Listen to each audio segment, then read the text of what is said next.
महाराष्ट्राचा आवाज आपल्या हक्काचा। उल्हासनगर शहराला हादरवून सोडणाऱ्या पेट्रोल पंप मालक रामचंद्र काकरानी यांच्या हत्या प्रकरणात वसई गुन्हे शाखा आणि मध्यवर्ती गुन्हे शाखेच्या पोलिसांनी मोठे यश मिळवले आहे। मुंबई अहमदाबाद महामार्गावर 26 ऑगस्ट रोजी त्यांचा मृतदेह त्यांच्या कारमध्ये हातपाय बांधलेल्या आणि गळा दाबलेल्या अवस्थेत सापडला होता। काकरानी यांच्या हत्येनंतर मुख्य आरोपी काकरानी यांचा ड्रायव्हर मुकेश खूपचंदानी तसेच त्याचे 2 साथीदार अनिल थापा यादव आणि रामलाल फरार झाले होते।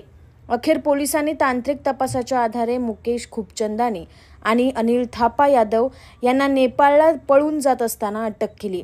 तिसरा आरोपी रामलाल अद्याप फरार आहे आणि त्याचा शोध सुरू आहे। रामचंद्र काकरानी हे उल्हासनगरमधील प्रतिष्ठित व्यापारी आणि पेट्रोल पंप मालक होते।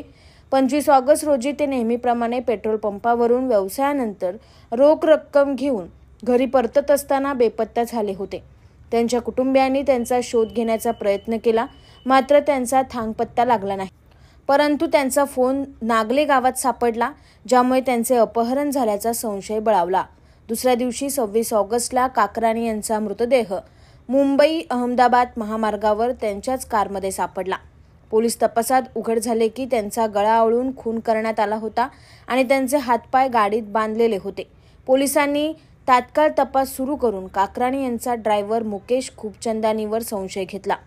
पुढील तपासात उघड झाले की मुकेशने आपले साथीदार अनिल थापा यादव आणि रामलाल यांच्या मदतीने लूटपाटीच्या उद्देशाने काकरानी यांची हत्या केली। प्राथमिक तपासातून समोर आले की मुकेश खूपचंदानी, अनिल थापा यादव आणि रामलाल हे तिघेही पूर्वी एकाच जेलमध्ये भेटले होते। तिथेच त्यांनी एकत्र येऊन काकरानी यांच्या हत्येचा कट रचला होता। त्यांना माहिती होतं की काकरानी नेहमी मोठ्या प्रमाणात रोख रक्कम घेऊन पेट्रोल पंपावरून घरी जातात, त्यामुळे त्यांना लूटपाट करण्याची संधी दिसली। 25 ऑगस्ट रोजी त्यांनी योजना आखून काकरानी यांची गळा दाबून हत्या केली। त्यानंतर आरोपींनी काकरानी यांच्या जवळ असलेली रोख रक्कम, लाखो रुपये किमतीचे घड्याळ आणि लाखो रुपये किमतीचे सोन्याचे दागिने चोरले। त्यानंतर तिघेही फरार झाले होते। गुन्ह्यानंतर वसई गुन्हे शाखेच्या पोलिसांनी तात्काळ तपास सुरू केला।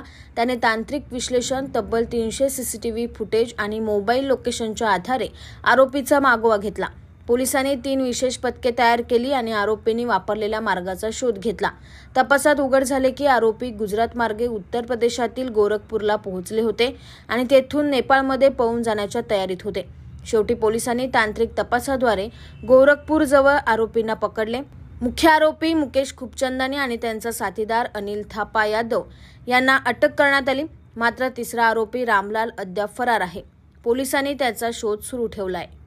तुमच्या परिसरातील काही घडामोडी किंवा समस्या असतील तर आमच्या वृत्तवाहिनीला संपर्क करा आणि तसेच सतत अपडेट राहण्यासाठी आमच्या वृत्तवाहिनीला सबस्क्राइब करा आणि बेल आयकॉन दाबायला विसरू नका।